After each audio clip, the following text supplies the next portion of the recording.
Oh man, I'm live. I'm live, y'all. I'm actually live. I haven't done a live in a minute. I haven't done a live in a minute. I hope you guys are. I'm actually live. I haven't done a live in a minute. I haven't done a live in a minute. I hope you guys are. What did I just do? Hold on. I haven't done a live in a minute. It's been a minute, y'all. How is everybody doing? I am live from the Gambia in West Africa. And it's very loud here. We're staying at my sister-in-law's rental property here. I'm gonna turn the volume up so you can hear me. I'm just in a peaceful place right now. I don't feel like yelling or screaming. But there is a baby naming ceremony going on next door. And I heard it and I was like, what in the world is that? And I asked we have like a guard here. They call him a watchman. We have a guard that watches the property for us and watches us and gets us things we need. We can ask him for anything we need. And he's so wonderful. His wife and him live in a separate little apartment near the property, like on the property. And I was in the house. We were just relaxing in the house. And I was listening I heard this like noise outside. And I feel like no matter where you go, there's so much activity. There's so much life in Africa, y'all. Like how can I come back home to America where people stay stuck in their houses, all they do is work, they don't socialize with their neighbors, their family. Here the social life is on 5,000%. So there was a naming ceremony. If you guys hear some stuff in the background, I think they have the griots. They come and they tell the story of the family. Whenever they have a baby, they have a ceremony and they tell the story of the family, the whole lineage of the family, all the way down to the baby. So they were just reciting the lineage of the family. It's so beautiful. And I wanted to do a live because I'm like, I want to share my impressions of Africa and Gambia so far, West Africa specifically where I am now. We came to Senegal first. We flew from New York to Senegal, well, from Seattle to New York and then New York to Senegal. And we were there for 3 days in Dakar. Dakar is beautiful. It's busy. It's a huge city of like 19 million people. So it's super busy. The traffic is redonkulous. I don't know how people drive out here. I don't know how they have the bravery to do it. They have some traffic, like cops that direct traffic, but it's kind of like, and you don't see accidents, which is amazing to me. But every man for his own. You kind of have to get in where you fit in. No, you go. No, you go. No, you go. You know, you go. No, you go. You go. No, you go. That's kind of like the mindset until everybody gets to where they need to go. I've never seen anything like it. The traffic it amazes me when we're driving around. And my father-in-law had a family friend come to get us from Dakar. So he came to Dakar with us. And in Dakar, they speak, in Senegal, they speak French and Wolof and any of the other tribal languages because there's many tribes. And so we don't speak French. So the family friend came and got us, drove around with us. So we got to go to Gori and, just in the city. And he speaks Wolof, which is one of the, walaikum salam, everybody. So he was able to drive us around, communicate with the locals. We had a really good time, and then he drove us to Banjul. No, I'm actually in Gambia. I'm in a little area in Gambia, and Senegal is. I'll answer your guys' questions as I can. Senegal is like any other major city. There's so much traffic. It's like 19 million people. There's people everywhere, cars. The food is great. The food here is great, both here and in Senegal. The food is, if you guys, I don't know if you're familiar with West African food, but it's a lot of stewed dishes with rice. They eat a lot of rice and a lot of bread. But the seasoning is chef's kiss. Everything you eat is great. The food is really good. So we had a good experience. And everything's on the beach here. Like Gambia and Senegal are right on the ocean. So the beach is not that far. There's beaches. Gambia has so many beaches everywhere. Senegal, there's beaches everywhere. You have to visit this part of West Africa because the people I always say the people make a place. It's not the place. The people make a place. And the life here, the people are so wonderful. and sweet and special and giving, and everything's about community. Everything, the mindset is not the individual. The mindset is community. The mindset is family. The mindset is doing for others. The mindset, like the hospitality here, we have not cooked. We actually have, my sister-in-law has someone cooking for us. So she brings our meals to us here at the house. And when we're out and about, we eat out, but she'll bring us lunch, she'll bring us dinner, for the whole time we're here, because we're gonna be here 11 days cooking for us. They clean for us. The guard that guards our house his wife is here. Yes, so Senegal is like 95% Muslim, and Gambia is like 95% Muslim. So these are Muslim countries, but they do have a Christian population, and the Christians and the Muslims get along fine.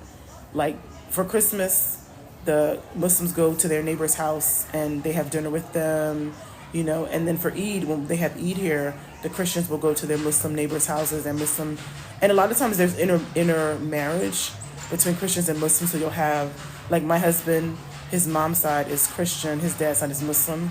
So you have a lot of that mixing, tribal mixing, because there's a lot of different tribes in West Africa, and they speak their own tribal languages. And then, like I said, the Senegalese speak French, the Gambians speak English. So what you guys are hearing in the background is there's a baby naming ceremony. So this is an Islamic tradition too, and we do it. Most Muslims do this when there's a baby born. You are supposed to have when people come see the baby, they do prayers over the baby. You're supposed to invite people to have food at your home or a hall. So you give food. And then what the Gambians specifically do is they invite griots. They have a name for them, I can't think of the name is, to come and share the family story. Like the lineage of the family. They memorize the lineage of the family, and then the guests pay them to share it. That's what you're hearing, is like they're sharing the story of the family. It's so beautiful. The culture, the things you see here in the culture, it's just, they've maintained a lot of their culture. Like they have carnivals here. They have drumming, especially around the holidays. They have drumming in the streets. They have this thing they call the kankara, the hunting, which they do every Christmas. So you get to experience like African culture, like in a way that it kind of reminds me of Louisiana, like that New Orleans kind of culture, where they have the parades and the marches and like the drums and the drum line, and like it kind of feels like that, but to the next level. We were able to maintain some of our culture coming to America, as you guys know, but you'll get to see like the roots of it, the roots of our culture here. And it's just, we were able to maintain some of our culture coming to America, as you guys know, but you'll get to see like the roots of it, the roots of our culture here. And it's just, it's mind blowing. It's so beautiful. The weather now is, if you guys have questions, you put your questions in the comments. The weather here is probably like 85 during the day. And then when it dips into the like evening, it gets so cool and wonderful, and everybody's outside. That's the one thing I brought family with me and a friend. And the one thing we were all saying is like, everybody's outside in Africa. There's so much life. Like, I don't think anybody's indoors.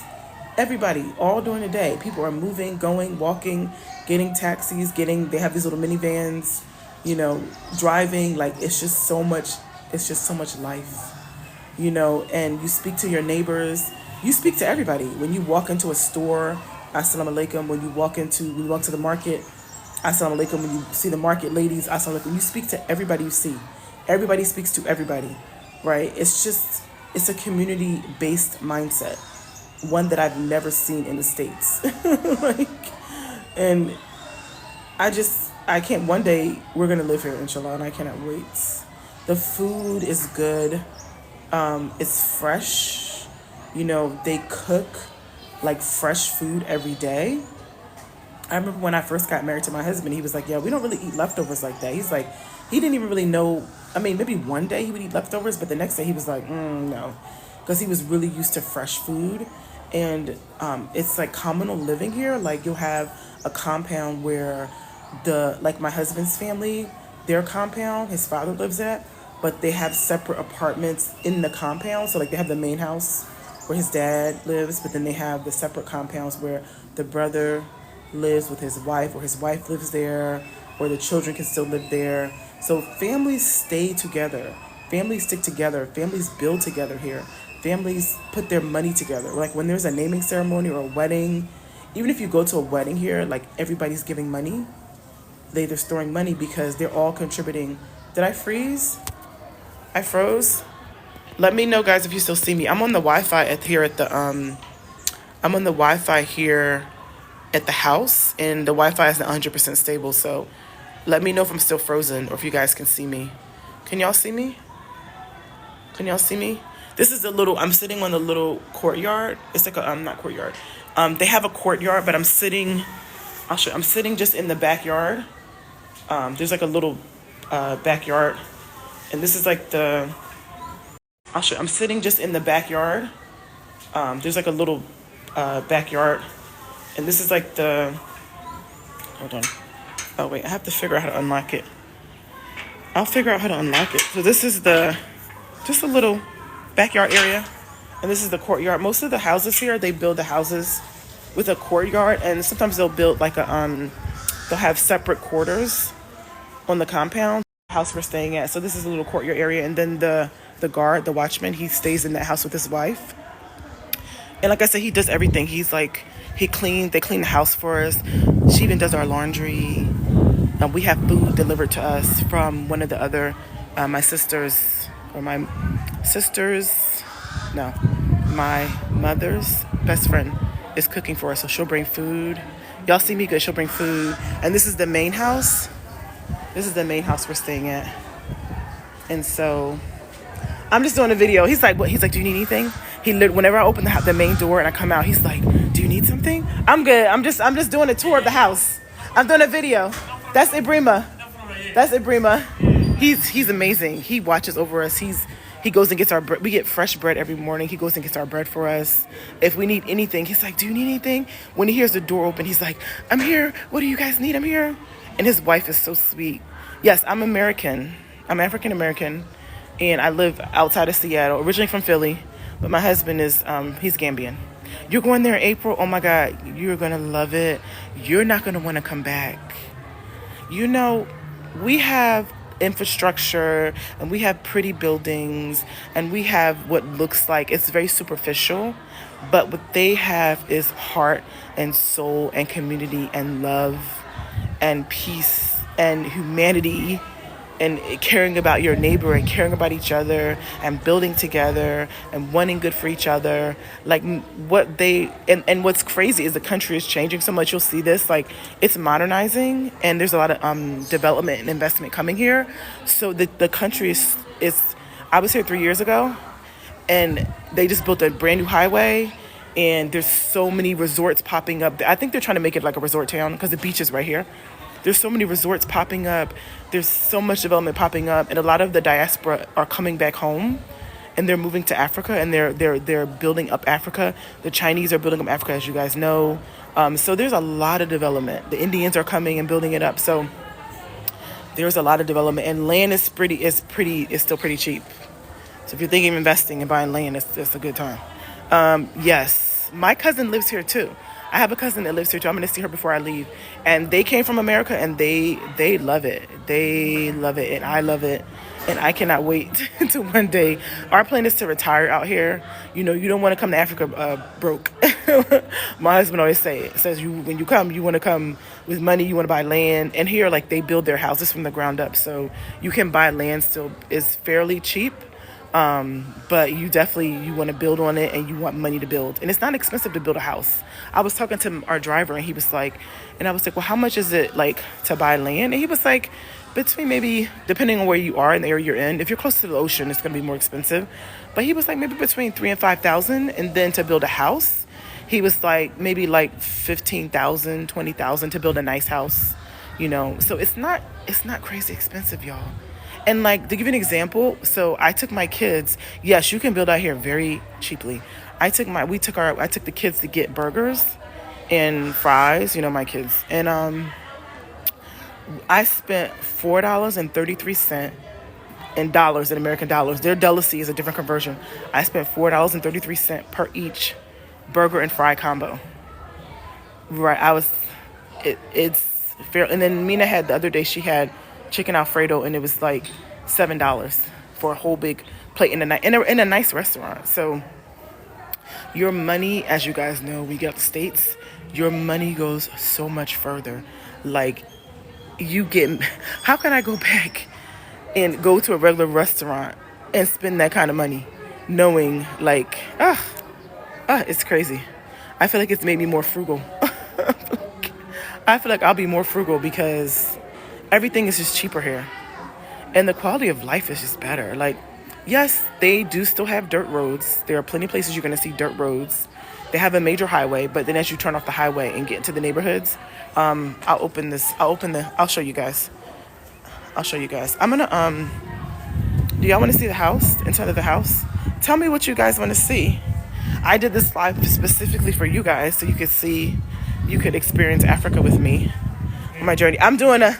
He's making tea. I'll show you guys. So in Africa, the men, they drink this tea called ataya.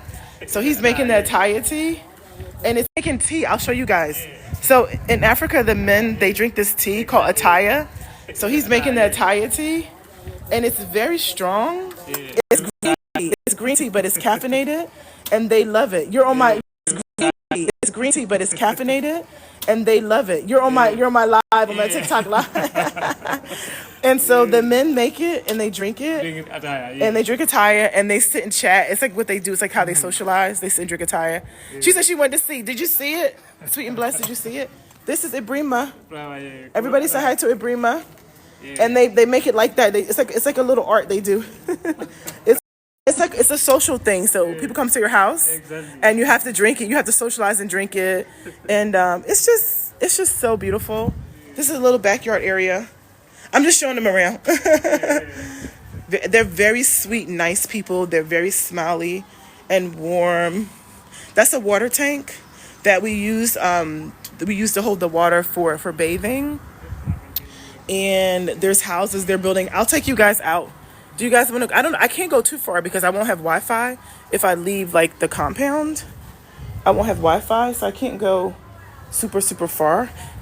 But I can take y'all inside the house if y'all want to get a little. Do y'all want to see inside the house? I think if I go out to the street, I think I will lose my Wi-Fi. But I'll try to show you as much as I can. Oh wait, my family locked me out. Let me see if I can get back in the house. My family locked me out the house. Hello. Yeah, my sister-in-law just built this house and she's gonna turn it into a rental property. And it's a cute little house. It's so cute. I'm gonna show them the house. So I don't know if I can flip it to show you guys the house. Hold on. There's a way to flip this. Let me figure it out, child. Flip, there you go. I'm smart. Flip camera. So it didn't flip. Hold on. Flip camera. There you go. So this is the house that my sister-in-law built. It's a rental property. If anybody wants to come to Africa for vacay and you want to rent a property in like where the locals live, this is like the local. Sorry, Stacy, I'm just doing a quick little tour. My friend came with us too. So, and they have the blue ceiling. So they have an effect like a blue light you can turn on for the ceiling when you want to have blue lighting. So this is the kitchen. We'll take this off. This is the kitchen area. It's a cute little house she built, and she built it for like a rental property or Airbnb. So if anybody's coming to Gambia soon and you're looking for a place to stay, and it's a little messy because we're just messy. And now we're spoiled. We used to be people cleaning up after us, so you know, you on vacay, you kind of get a little spoiled. And there's fans in here. She has AC in here too, so don't worry about the heat because they built AC into like every room. So this is the living room, and there's the AC conditioners up there. It's a really cute house. She did a really good job. She's super creative, and she had all the furniture from Turkey. So it's very nice modern furniture. It's like I said, it's messy because we're used to folks picking up after us, so we're getting a little spoiled. And this is the hallway. Where's the light at? This is the hallway, so you guys can see. This is the little hallway that leads to the backyard that I was just sitting at. Do y'all need a sister-in-law? Girl, I got enough sisters-in-law. I got a whole gang of them. So that's the and my daughter's room is a mess. She will not let me get in there. I'm gonna leave her be. because she will have a fight with me because her room, I told her, I'm like, what happened? You don't have your room looking like this, but she's being lazy. And this is one of the bathrooms. This is my kid's bathroom is there. It's one of the bathrooms. So she did the whole house from ground up. How come I'm in Gambia? I'm just here visiting, and this is where my son is sleeping. I won't go in there because his room is a hot mess too.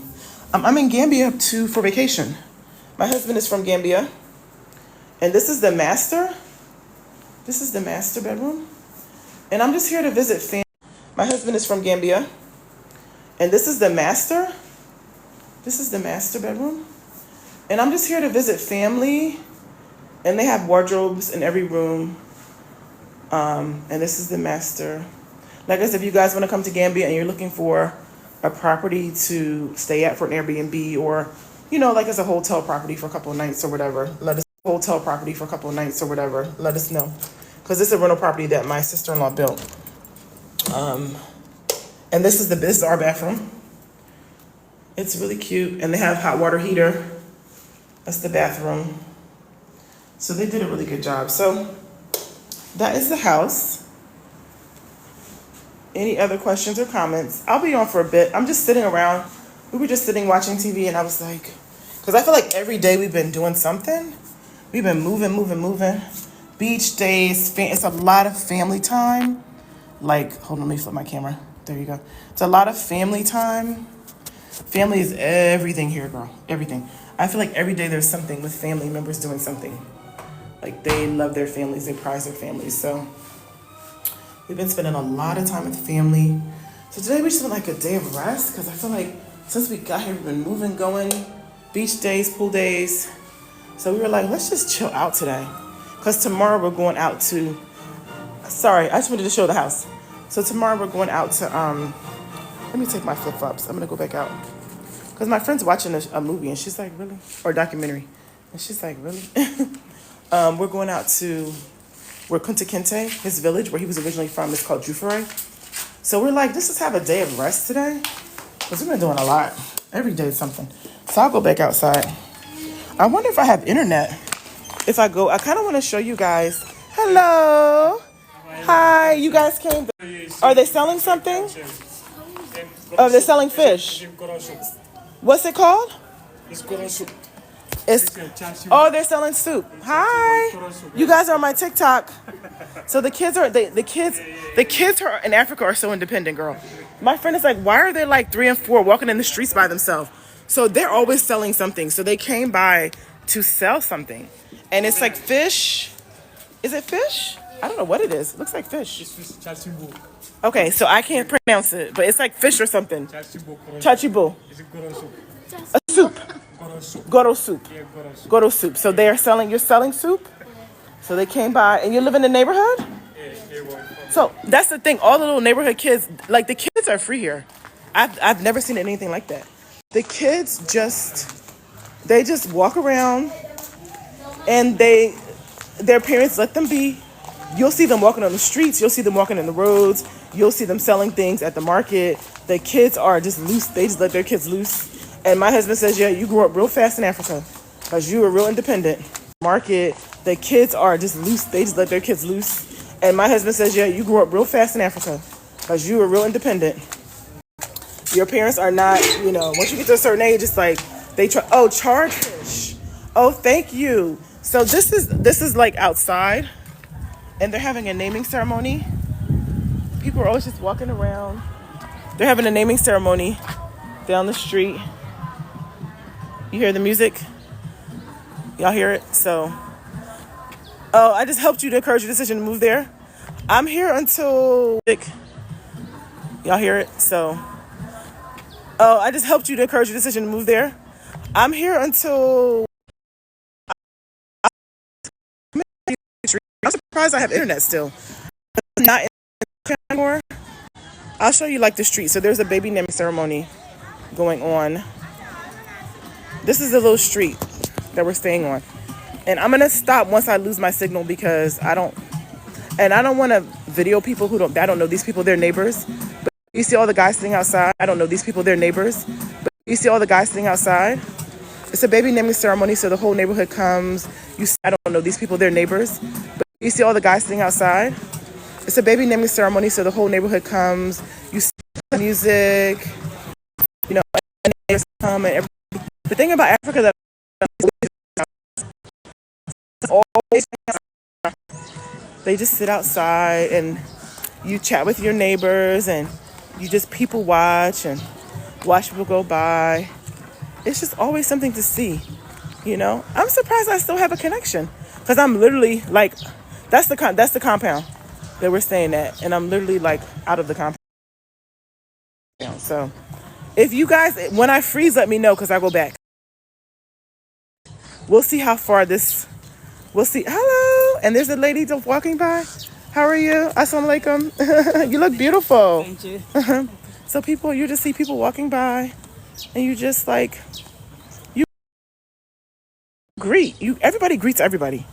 Like if you don't greet people, they gonna look at you like you're rude. You call it hentai? Is that the fish, Matrima? Is that the fish? So this is the like you're rude. You call it hentai? Is that the fish, Matrima? Is that the fish? So this is the like you're rude. You call it hentai? Is that the fish, Matrima? Is that the fish? So this is the little neighborhood. Once I,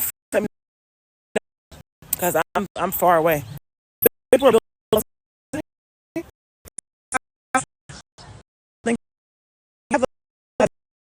Gambia is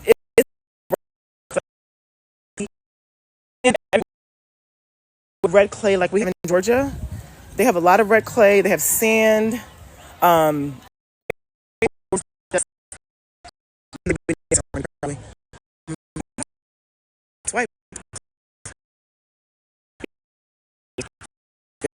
know they're big. Hello. They always carry their babies on their backs. I love that.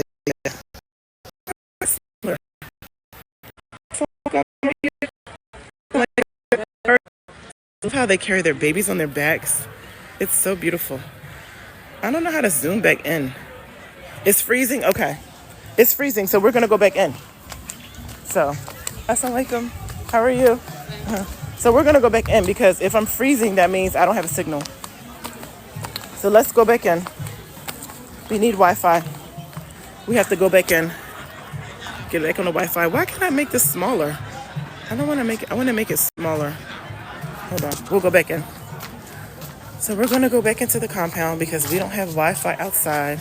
Can y'all see me again? Let me know if I froze. Let me know if I froze. I had to share an experience I had with you guys where me and my friend were coming into the compound. This is the back part or the front part. Is it still frozen? Let me know if I'm frozen or if you guys can see me. Can you guys see me? Let's see. Can you guys see me? If not, I'll come back on again. If you guys can't see me, I may click this off and come back on. Okay, you can see me perfect. So, and the thing I love is that they carry things on their head, and I'm amazed. Even the kids know how to do it. Look how they just carry things on their head. You guys are so talented. How can you balance on your head? You're and they're so beautiful. All beautiful. All the girls are beautiful, beautiful, beautiful. I like that they balance on their heads. Good, yeah, they're smart. Good luck, ladies. Okay. Bye. Thank you. Is it good? Okay. Thank you. He bought some soup from them, so they were excited. And they're just kids. I need to have my kids out selling on the streets, child. I'm like, these kids, they're so industrious. Like, they just go. My husband always said that he was like, growing up in Africa, he was always selling something. He said his cousins would visit from Norway. I'll flip it back so you guys see. They wash our dishes. They wash our dishes every day for us, and then they put them out in the sun. They wash our clothes. They clean the house. They get us fresh bread every morning. The hospitality here is, I'm going to flip it back. The hospitality here is unreal. I'm not watching soccer. My kids love soccer. My kids are African kids. They love soccer. So they were telling me, I'm not watching soccer. My kids love soccer. My kids are African kids. They love soccer. So they were telling me, Africans started, and they've been watching like some of the games and such. But me, I'm not into soccer. I don't do soccer, so not me. But my husband was telling me that when he was little, would bring clothing from Norway because he had cousins in Norway, and he'd be out there in the street selling the clothes. He was always making something to sell. He used to make aquariums to sell. And he'd be out there in the street selling the clothes. He was always making something to sell. He used to make aquariums to sell. He would sell little guppies. He would raise guppies and sell them. So when you grow up here in Africa, it's like you want to start making your own money. You start when you're young. I mean, you see kids out, like these girls just came by. They live in the neighborhood. They're out there selling things. It reminded me of when I was a kid. I used to sell stuff too. It's like I used to bring candy to school and sell candy in school. It's a different mindset. It's like you got to contribute to the household too. Your parents may not have money to take care of all the things you need, and so you got to help out too. It's just a different mindset. So, but what happened was, I had to share this story. What happened was, we were in the living room crying the other day because we were coming home from we had been out for the day, and the guardman here, they call it a watchman. So they hire someone to live on your property, and they pay them like a monthly salary to like watch your property, especially if like it's a rental property. So my sister-in-law doesn't live here, so she wanted someone to stay here at the property just to secure the property, make sure it's good. So he's always here. They open the door for you. Whenever we come out the house, he notices. He turns the gas on for us so we can cook. Turns the stove on for us. He just is very like aware of like what we need. And what did they do that made us cry? I can't even remember, but the way they just greeted us when we came home, and our food was here for us, waiting for us, ready, we just started crying.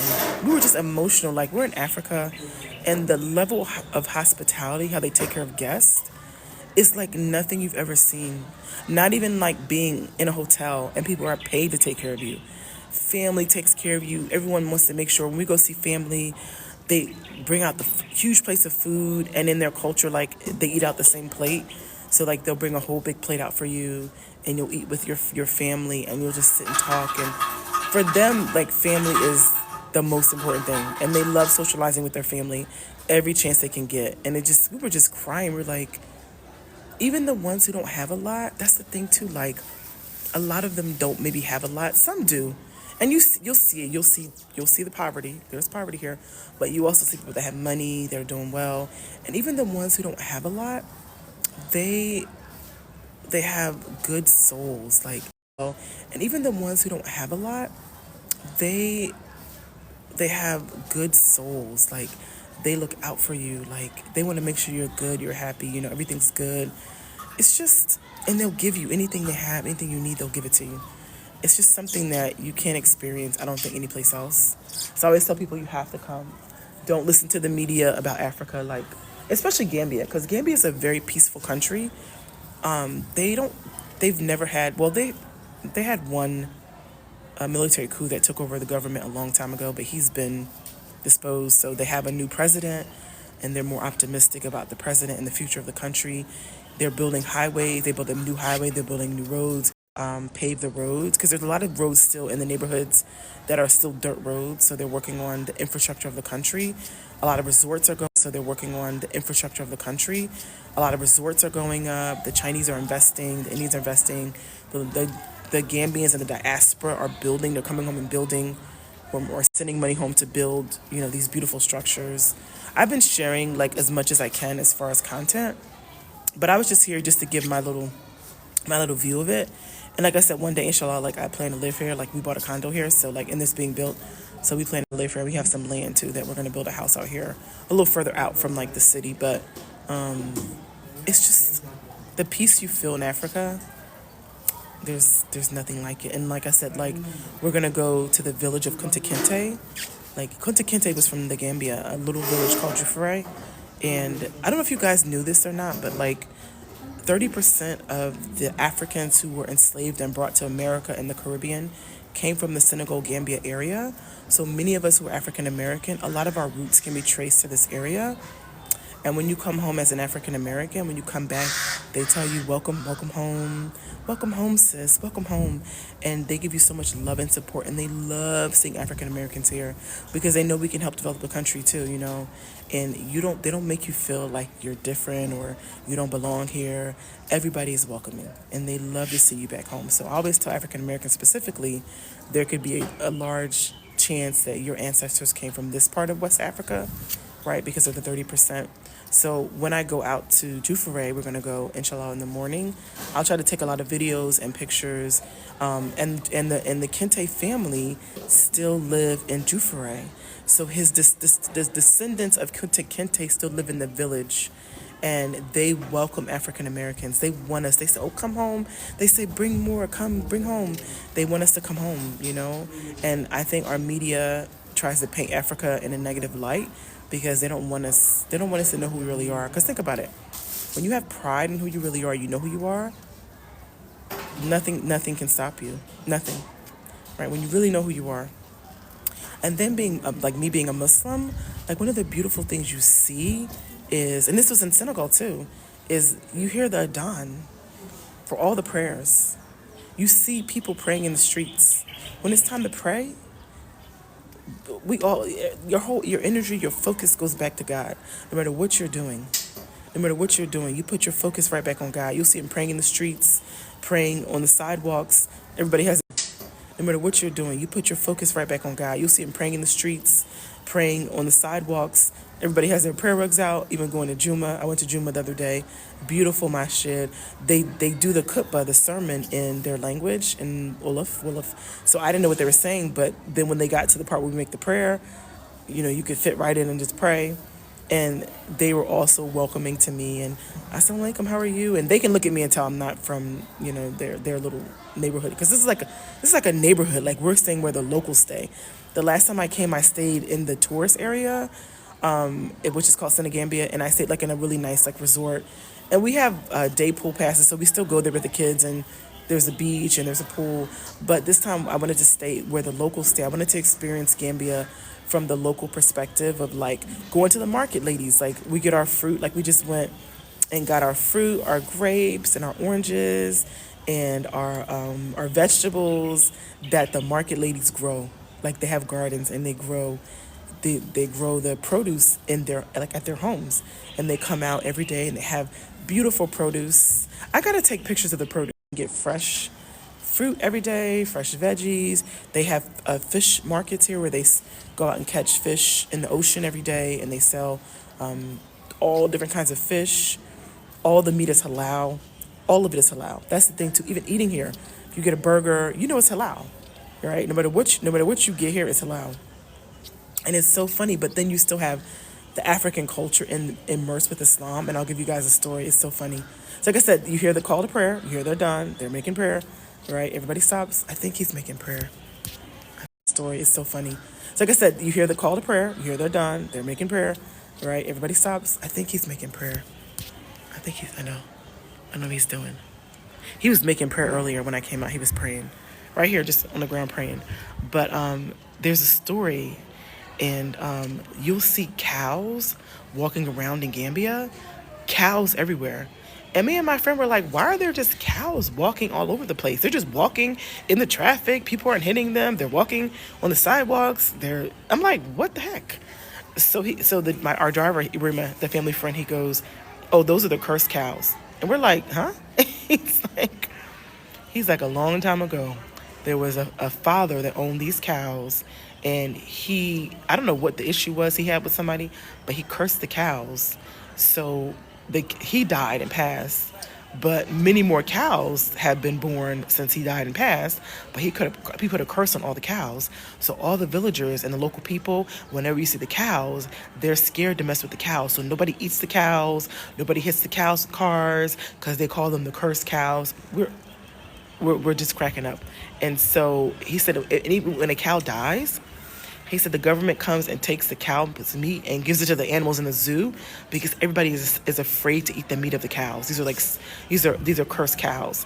So there's things like that you still see that are from like the culture, like pre-Islamic culture, like that were just a part of the culture, like juju, all that kind of stuff that I think is really interesting.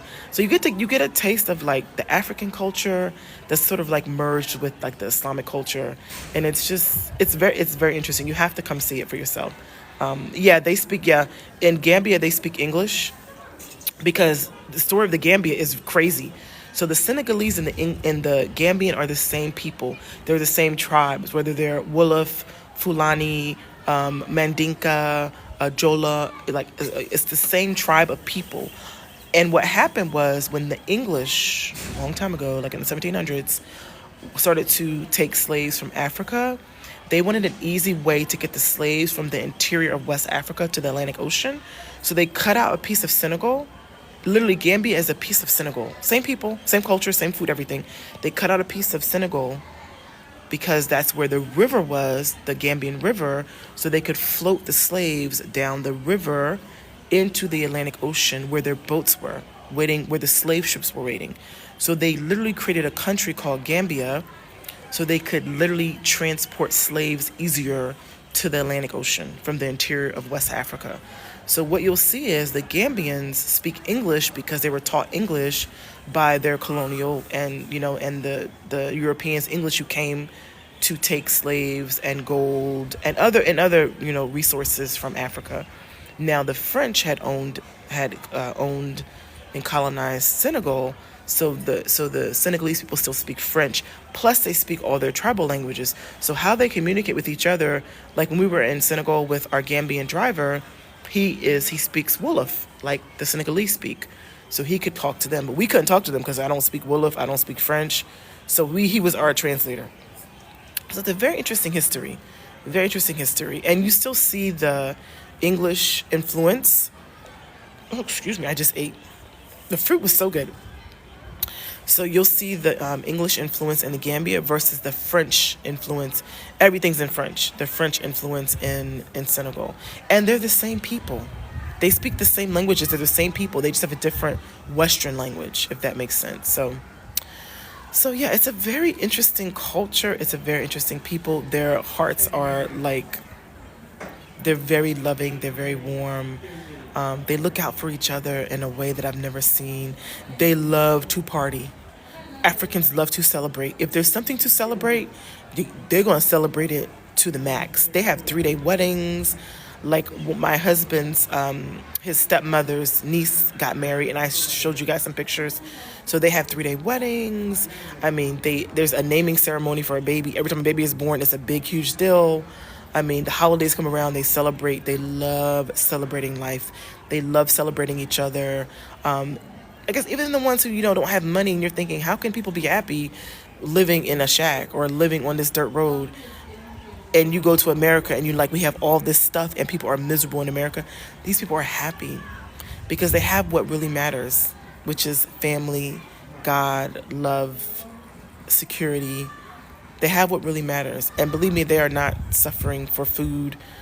There's food everywhere here. There's food everywhere. Every turn there's food. Like, I mean, we've been eating so good. Yeah. Thank you for telling your kids.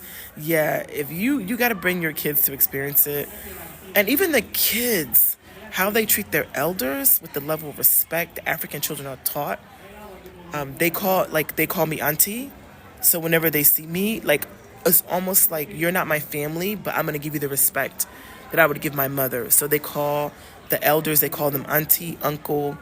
They revere their elders and respect them, and they're taught the importance of respect for, your elders. So I hope it rubs off on my kids. My kids are respectful by nature because they live with an African man, so he don't play that. He don't play that. Okay, they know. They get my husband can give them a look. Right? What'd you say to your mother? What? Like, and they know. So, I'm very proud, very, very proud to be married to an African man, a West African man, and it's funny because whenever I come here, I understand my husband more, and I've been married, 21 years, but I see more, I understand more about why he is the way he is, and why family is so important, and why taking care of others is so important. It's embedded into them. It's like in their DNA. It's like this life is not just about what I can take or my selfish whims and needs. It's like this life is about how I can benefit others and how I can benefit my family and how I can make sure my neighbor is good. He said, like, when he first came to America, like, y'all know this, we barely speak to our neighbors. People are running, trying to hide when they go from work. They're going into the, running into the garage because they don't want to say hi to you, right? Here in Africa, people literally, like, driving down the street have to stop and pay. People literally driving down the street have to stop and pay respect to everyone and give the greeting to everyone and check on you. Are you okay? How's everybody in your compound doing? How's everybody doing? Y'all okay? Y'all need anything? And the beautiful thing, you'll see this in Africa too, is the women cook with these huge cooking pots. Y'all ever seen African aunties cook with the huge cooking pots? So the whole neighborhood knows when you're cooking because everybody smells it. And they still sometimes cook outdoors. They have outdoor kitchens sometimes where they grill or cook outdoors. So you can, whenever you cook, your neighbor can just stop by. People just stop by. Your neighbor could just stop by because they smell some dumba cooking and they're hungry or their kids are hungry. And so people just stop by. People just stop by. Now, they don't know us, but like when I'm at my father-in-law's house, it's like people just stop by. Just stop by. And if they need something, like, hey, we need something for our children, or we need something from somebody in the neighborhood needs something, or who's cooking at your house today? Can we come over and eat? And it's okay. They share everything. They share everything they have. Everything. Yes, they all eat together. Or they eat out of one big plate, the whole family. So on Fridays at my husband's family, every Friday, they get together after Juma and they go to, like after prayer, they go to the grandmother's, she passed, but where the grandmother's compound was, the whole family, the uncles, the aunties, the kids, and they all eat together. They do it every Friday. Staying connected to family is the most important thing to them. God and connection to family. The two most important things to Africans. That's the most important things. When we went over there this past Friday, we all sat together and ate. And then some of the family left because they're like, oh, we're having a family reunion for the distant side of the family. Like, so the gay family was having a reunion with the Jallo family. And these are distant cousins. These are like second and third cousins that every 2 years they have a family reunion. And sometimes they don't even remember each other because it's like, I haven't seen you in like 2 years, or maybe a baby was born or a new kid comes, but they even stay connected to distant family. My husband's family has a WhatsApp group. Both sides. His mom's side, the Fulani side, his mom's side is Fulani, and his dad's side is Wolof. They have a WhatsApp chat group, each side of the family, and they just chat, like with whatever's going on, right? Who had a baby, what's new in the family, who needs money. When somebody needs money in the family, they get together. They get together. They have family meetings. Even though the family may be split in the diaspora, maybe some family live in England, some live in America, some live still back home in Africa, but they have WhatsApp groups because it's like, oh, somebody in the family needs something. And that's the thing I love here too, like they pull their resources together, right? They're going to pull their resources together. Not like us, all splintered and barely talk to your family and, I don't know, I don't got it. You need something, I don't got it. I don't know how you're going to get it. It's like, we're going to figure out how to make sure a family member has medicine or needs to go to the hospital. Everybody puts in a little bit, right? Or when they have a wedding, a 3-day wedding, people come to the wedding and bring money. They're throwing money at the bride because they're like, this wedding probably costs a lot and we need to help. So it's such a different mindset. That's one of the reasons why I love my husband so much. I tell African American women, you may want to take a look at West African men. If you have not considered one, especially a Gambian man, and yes, there are cultural differences, and you will experience cultural differences, and that's a part of the marriage, you will. But the level of generosity they have, and how they love their families, and how they take pride in family, like the men take pride in taking care of a family. It's an honor. It's not a burden. It's not 50-50. It's not, what more do you need? They work so hard. Even the ones that don't have a lot here, they work hard. They work hard to take care of their families.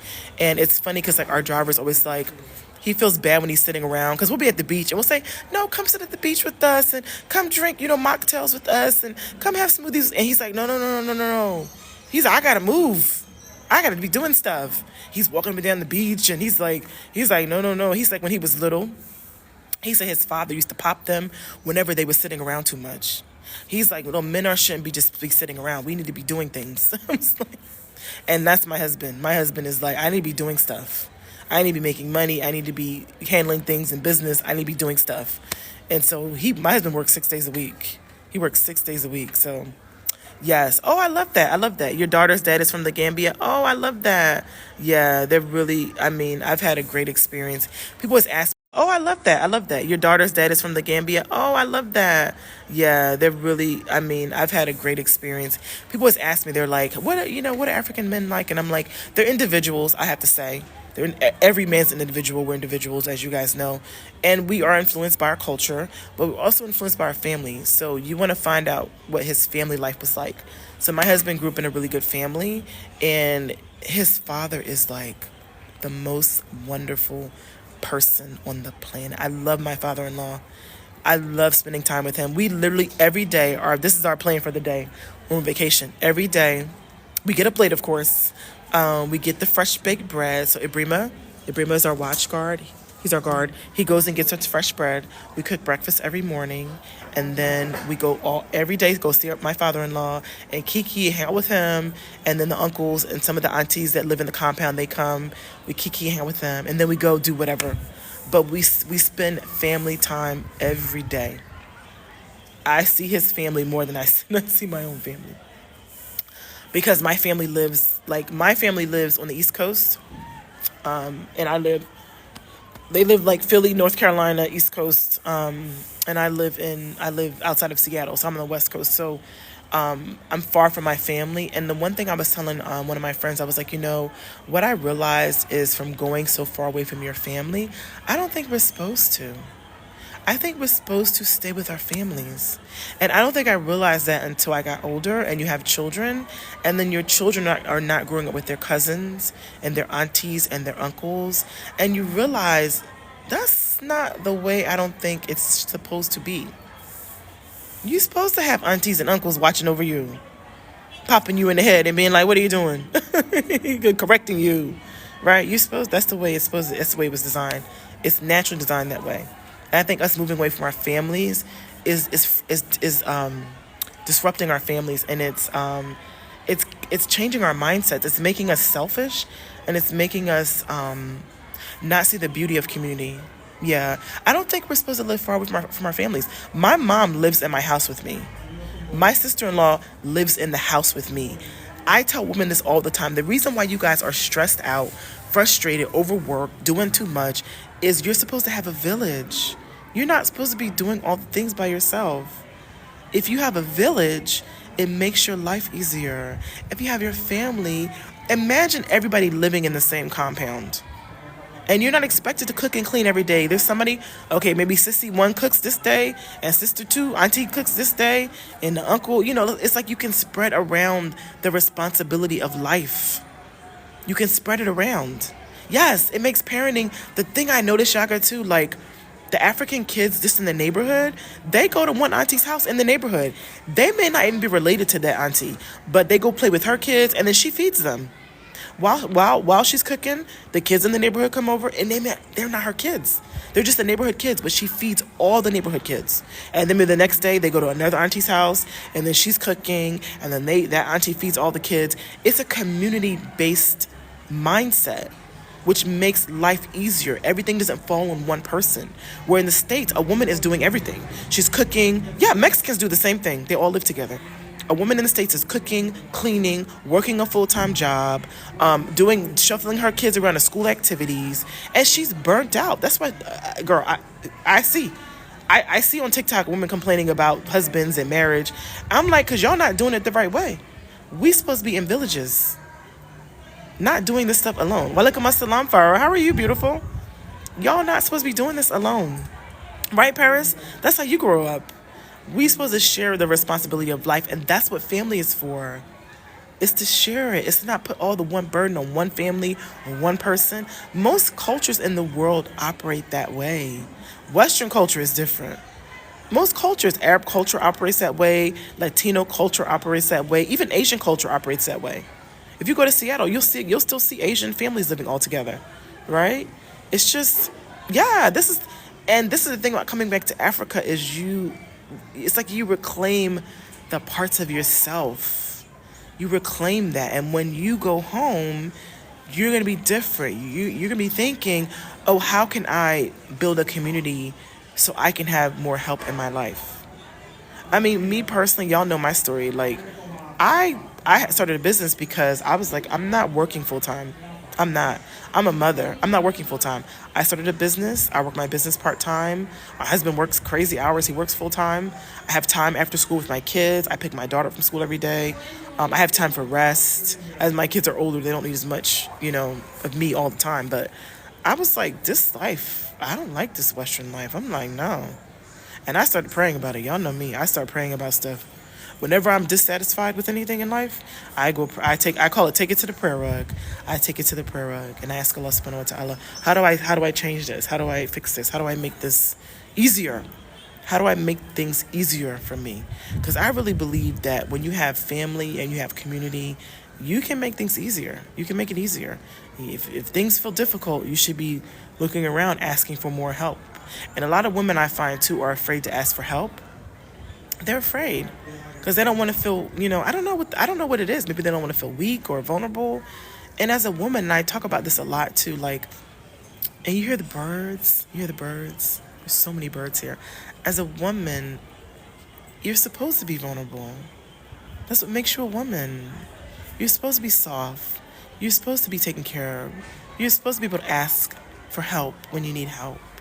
You're supposed to cry when you're not feeling good or hurting. You're supposed to be able to tell your auntie or your sissy or your mommy, I'm sad. Right? And that's what women are for. That's what we're for. You're supposed to have that emotional support system. But sometimes in our life, growing up in the West, we're taught be strong and hard. And it's like, that's not what it is. I'm not from Gambia. I'm actually from America. I'm African American. And I was from Philly. My family's been in America since the 1700s, since slavery. Born and raised, generations and generations. But my husband is Gambian. And so we come back every couple of years. It was 3 years ago when I was here last. This is only my second time here. So let me tell you, Fatima, they are poisoning us in America. They're poisoning us because being here, eating clean food, even the bread, y'all, because we get fresh baked bread every morning. I was telling my friend, I'm like, the bread is so much lighter here. Like, what are they putting in our bread? It's light. It's like, it like melts in your mouth. The vegetables. I had green peppers in my omelet the other day. Green peppers were so vibrant and tasted so good. And I was like, what are they putting in our food? And honestly, now when I go back, I gotta be like, organic maybe only. We'll see. I was born and raised Muslim. My dad converted. So we're African American. My dad converted. We're from Philly originally. My dad converted back in like the 1970. So I was born and raised Muslim. My siblings were born and raised Muslim. I didn't always practice, but I came back to my faith a couple of years ago, and I really am dedicating myself to my faith. And the more that I do that, what I notice is I see God in the details of my life. And he's moving through my life, and he's moving things around for me in powerful ways to show me I'm on the Sirat al-Mustaqim, the straight path. Get back on the straight path is what he was saying to me for so long. And I was like, no, I was rebellious. I'm going to do what I want to do. I don't want all these rules. And he was like, if you get back on the Sirat al-Mustaqim, I'm going to guide you. I'm going to guide you to ease and peace and wellness and love. And you won't have any fear, worries. You're going to trust, and you're going to feel safe.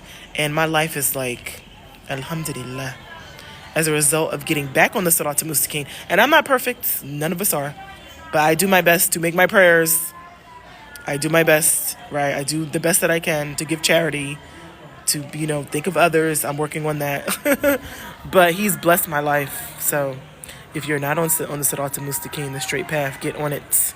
Get on it, I tell ya, people. Oh, you're Gambian, you live in Philly? Well, welcome, Isha. Welcome. I'm a Philly girl. You're not a Philly Muslims. The Philly African-American Muslims. I'd be one of them. And my dad converted in the 70s, so we were raised. We have like the largest African-American Muslim family in Philly. And this was in the 70s and 80s and 90s when Philly wasn't Little Mecca, as they call it now. So we were one of the originals. Alhamdulillah. And my cousin lives out here too now. My African-American cousin, Umaima, she's out here. I'm going to go see her before I leave, but she's out here. And her husband, they bought land out here and they love it. They love it. Yeah, the bread, girl. I'm like, what are they putting in the bread? Because the bread out here is so light. How can I go back home and eat normally? I don't. How am I gonna do it? Girl, I may have to go organic. And I've always been like looking at organic prices and be like, these prices are ridiculous. But now I get why people are like, I only eat organic. They are poisoning us slowly, I promise you. They want us on medication. The pharma companies want us to die on medication. So I don't know what they're putting in the food, but it's not good. Yeah. And that's the thing too. Like, Yaga, that's the thing. Like, the cost of living here is so cheap. Like I was telling y'all, I had a burger, fries. It was $4.33. Burger and fries. My daughter had chicken Alfredo at a nice restaurant. It was $8. And if you don't eat out, if you just eat like to the local market, ladies. So for instance, I bought a whole big bag of tomatoes, cucumber, lettuce, grapes, avocado. What else was in that bag? We bought a whole bunch of stuff because we're gonna make a nice salad tonight. It was literally $24. This whole big bag. So yeah, the cost of living is a lot less. My brother's on. Assalamu alaikum. My brother's on. How are you, Hassan? You're in tears? I was in tears one night. Me and my friend were in tears. Just the level of hospitality. And that they did our laundry. They did our laundry. So the guard is here that's guarding the property for us. And his wife, they live like in a little apartment on the compound. And they did our laundry. They do our dishes. Look, they do our dishes every day. They come into the house. They mop the floor. They mop the floors. They clean the bathrooms. They just take good care of us. It's just, I just can't. I really cannot. Oh, my favorite Gambian dish is benachin with lamb. Y'all know I love lamb. Benachin with lamb. I love damada, which is a peanut butter stew with chicken. And lamb. I love damada, which is a peanut butter stew with chicken. And I'm not a super contra person because I don't like okra like that. But my kids love super contra. That's their favorite. And I just love the food. The food is fresh. It's well cooked. And it's cooked with love more than anything. Yeah, it's dirt cheap over here. And that's the thing. You see goats everywhere. It's so cute. You see goats in the street. You see the cows in the street. And they always say the cows. I'm like, how are the goats just walking around in the middle of the street? And they're like, oh, we're not going to hit the goats. They're like, the goats are fine. They're like, the goats are strong. They're tough. And the people are just so loving and, they're so wonderful. I love it. I love it here. I can't wait to live here one day. You definitely. My husband always said, he said, if you came with if you could find a way to make passive income or like retirement income, and you could bring in at least like $1,000 a month, he was like, you would live very well in the Gambia. And I've been watching a lot of content lately about Americans moving overseas and how the cost of living is so much cheaper. I cannot wait. I'm like, give me 10 years. Give me 10 years, inshallah. Because I'm 50, so I'm like, I want to retire around 60. But my goal is to keep my businesses going in America. Because I'm 50, so I'm like, I want to retire around 60. But my goal is to keep my businesses going in America and have somebody running them for me. So I'll still do the coaching. I can do the coaching anywhere in the world, and I have an insurance agency. So my goal is to have somebody run the agency for me. Like, I'm not going to sell it. And then I'll just have the income coming in from that. So figure out a way. I tell people, figure out a way to... Oh, hold on. I think it's telling me... It's like, are you still on? Can you guys still see me? Oh, I have to do a puzzle. If I don't do a puzzle, it ends my life. So I tell people, figure out a way to... Hold on. Come on. Don't end my live. Let's see if it goes. Hold on for a second. I think because I'm on the Wi-Fi, it's like, what? It's okay, perfect. So the puzzle went. Okay.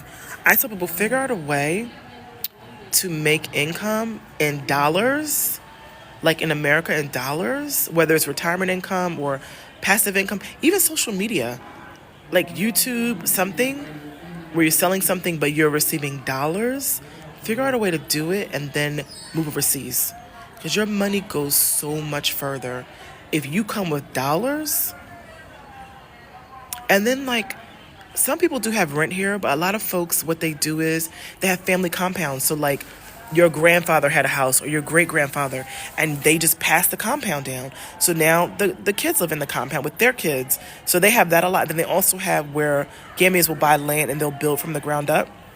So you see a lot of the newer homes that are being built is from diaspora Gambians who live in England or America, who are sending money home, are buying land, are buying houses, building houses, and their goal is to retire back home in their country. They just come to America to make money. So I promise you, a lot of immigrants just come to America to make money, and they want to take their money back home. So it's very interesting. Let's see. But you know what though? Yeah. And most people, you're right. Most people don't have rent here. Most people own their homes. So really what all they have is they pay electric and they pay as you go. So you pay for a certain amount of power and then you can just continue to pay for the power. They have water, but their water bill, electric bill, and they pay for internet, and they have, like, we have Netflix in the house. We have Netflix, Amazon Prime, all the stuff you guys watch on Apple TV, they have it here. They have satellites too. So they don't have bills like how we have bills. Yep. No credit card debt. Everything is cash. It's a very, some places take cards, but you have to get cash here because a lot of folks just take cash. No debt, no mortgages, no credit cards. They're trying to keep you on debt on purpose. But that's a whole nother line. Because when you have folks in debt, they're never free. They're always working to pay debt. And they make the cost of living so high where a lot of people have to live off debt just to be able to live in the States, right? So the pace of life is slow. Gambians are very peaceful people. They're relaxed. They're easygoing. They like to go to the beach. They like to be with family. When they work, the ones who have government jobs, I like their schedules. They work Monday through Friday, but then they give them half day off on Friday. So they go to Juma, then they go with their families after Juma, after prayer. They go spend the afternoon with their families. And then they have off Saturday and Sunday. So they get a full weekend, like a real weekend. Now, the market ladies and people who just work selling things, that's different. But even them, they still will go to prayer, and then they go have lunch with their families. And it's something everybody in the culture does. It's like, every time I come here, there's something different. And this time I'm saying where the local stays. I'm getting to experience more of the local culture. I was in the tourist area before, and the tourist area is all flashy and, there's resorts and there's restaurants and all that. Hey guys, how are you? So I actually like this experience better, and I think I'll continue to stay where the locals stay because you get to experience there's a baby naming ceremony going on over there. And if I wanted to, I could just show up and be like, hey, I'm here. But, I won't do that. Yeah, it's, there's a lot of America. I promise y'all, figure out how to make money in dollars and then take your money overseas. Take it overseas. It's going to go a lot farther. How to make money in dollars and then take your money overseas. Take it overseas. It's going to go a lot farther. It's going to blow your mind when you start spending money overseas and you're like, this is how much? You should see me. So I can convert easily because I use my calculator. So one American dollar is my husband is Gambian. $1 is $75 C. So whenever I go spend money and they tell me, oh, this is how much it is dollar C's, I go calculate, divide by 75. And my mind is blown every time. I'm like, this is how much? For real? I'm like I just bought a slice of chocolate cake that had ice cream in the middle. A nice big fat slice, and it was $600 C's for the slice, which was 80 cents. 80 cents. That's why people in America are stressed out. Not only do they have all these bills that they can barely afford, they're in debt, and the women are working too hard. And the women don't have villages. They don't have support. The women are doing everything, right? So that's why they're all stressed out, hating their marriages, don't want to come home, mad at their kids, yelling at their kids. They don't have peace. And peace is priceless. There's no dollar value you could put on peace. In America, we have all the fancy things. And even this is a cute house. I mean, it's not fancy, but it's a nice house. It's beautiful inside, right? But they don't have peace. Angry for no... It's a nice house. It's beautiful inside, right? But they don't have peace. Angry for no reason. Even when you guys are driving in traffic, and we're driving in traffic in America, people are so miserable. They are angry for no reason. Let me tell you, out here, we're driving in all this crazy traffic. Some roads have the traffic cops where they direct traffic. Some don't. Some don't. And the people, and there's not even traffic lights, and they just say, okay, now you go. No, okay, now you go. And they figure it out. They figure out a way to get around each other. And I'm just like, nobody's fighting, nobody's yelling, nobody's shouting. They see each other as brothers and sisters. They look out for each other. Yes, Yaga, let me tell you, if you are middle class, to even slightly middle class or wealthy in Africa, you're going to have a maid, you're going to have a driver. My sister-in-law has two nannies. She's a driver, she's a maid, two nannies.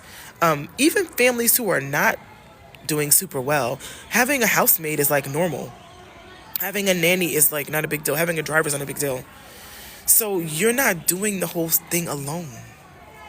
It's like you have support. And I promise y'all, we are queens. When you see how these women dress, when you see how they dress, yes, having a home worker is the norm. And they built like a little house for you, for the home worker on the property. So you have like your own little apartment, like this, like the guard. That's his little bear. And he's just out here drinking tea, child, living his best life. Out here drinking tea. His wife is chilling.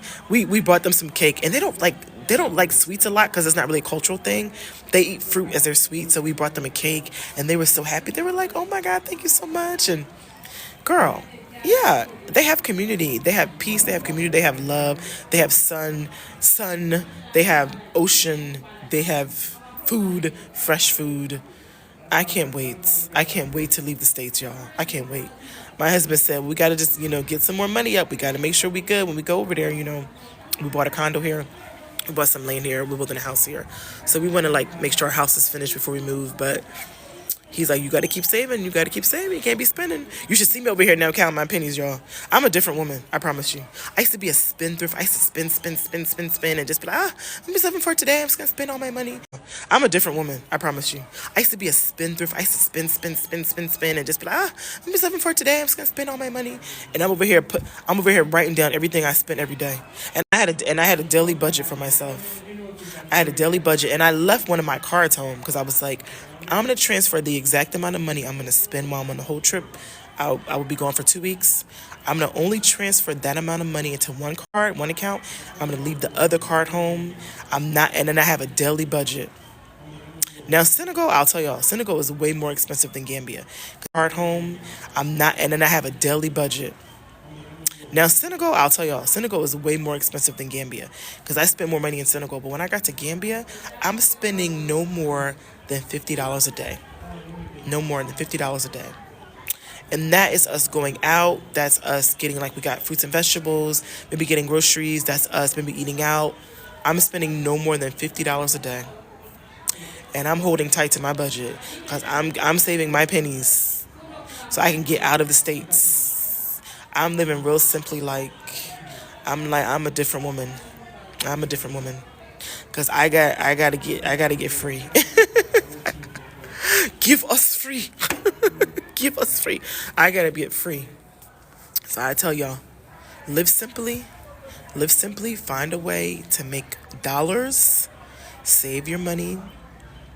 You can buy land overseas, you can build overseas, you can buy condos now overseas. Because we're looking at Nairobi, too. To buy a condo in Nairobi. So we can have a property in East Africa and one in West Africa. And then when my kids, they may stay in the States and we'll just, visit them whenever. But we're creating an exit strategy, child. Exit strategy. Because it's looking like it's not going to get better. As y'all see, with Trump in office, it's, I don't even want to feel that way. I'm going to act like he doesn't exist. He's not in my matrix. I get to create my own matrix. He's not welcome.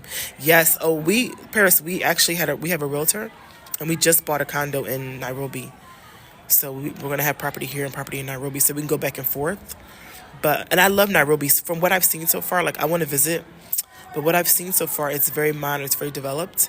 And the people are still good and the cost of living is still good. That's what you want. You want American dollars, but you want to live overseas with and find a way to still have the American dollars flowing, whether it's your retirement income, whether it's you guys buying stocks. Start living simply in the state so you can save more money and you can invest more money to live overseas. That's the goal. Yeah, I keep hearing about like I've seen me and my husband watch documentaries about Kenya. The economy is stable. The economy is growing. It's one of the largest economies in, I want to say East Africa is the largest economy. Kenya is. And so we're looking at Kenya too. Yeah, it has big city, but still that African culture, that we love. Y'all hear their dawn? They're calling the call to prayer for Maghrib prayer, the sunset prayer. Which means I'm getting ready to go pray. Because I don't play with prayer. Keep me on the Salata Mustaqim. Let's see. Y'all hear it? They're getting ready to pray. It's time for prayer. And everybody, the baby naming ceremony, it's time for prayer. Love their time. It's a social thing, like the men sit. Yeah, they're doing their dawn right now. Y'all see the sun setting? There's a mosque not too far, so they do the call to prayer 5 times a day, and then you hear them actually doing the prayer. So when they're done, I'm going to go do the prayer. I'm just sitting here chilling. I can come back if y'all want me to. Y'all want me to come back when I'm done praying? Y'all know I got to go pray. If y'all want me to come back after I'm praying. Oh, the time difference is, so Seattle is probably, it's 8 in the morning. No. Yeah. No, 10. Seattle right now is about 10:49 a.m., but Gambia is 6:49 p.m. So when it's morning in Seattle, it's going night here. You're in Seattle, so it's like 10:49 in Seattle, and it's 6:49 p.m. here in Gambia. Sukata, Gambia is where 10:49 in Seattle, and it's 6:49 p.m. here in Gambia. Sukata, Gambia is where the neighborhood I'm in. So they're doing the call to prayer. So I'm gonna get off and go pray. But if you guys want me to come back, put in the comments, do you want me to come back and continue the live? Or are you guys good? You had enough? I'll continue to share. If you guys follow me here, I'll continue to share content while I'm here. I'll be here until Wednesday. And also, if you follow me, you can also subscribe to my YouTube channel. Y'all want me to come back? I'll come back. I'm going to go pray, and I'll come back, okay? You're just joining? Okay. So some folks are just joining, so they want me to come back. New York is 1:50. Yeah, the time difference is better on the East Coast, because the East Coast is like 3 hours ahead of the West Coast. So it's not as stark of a time difference, which affects your body when you travel, because I feel like I'm tired all the time. But I'm going to go pray, and I'll be back to share more of my experience in Africa. But I love it, love it, love it, love it. And I'll put this whole recording on my YouTube channel. So if you go to my YouTube channel, which is Rashida Marriage Mindset, you can watch the whole recording as well for the part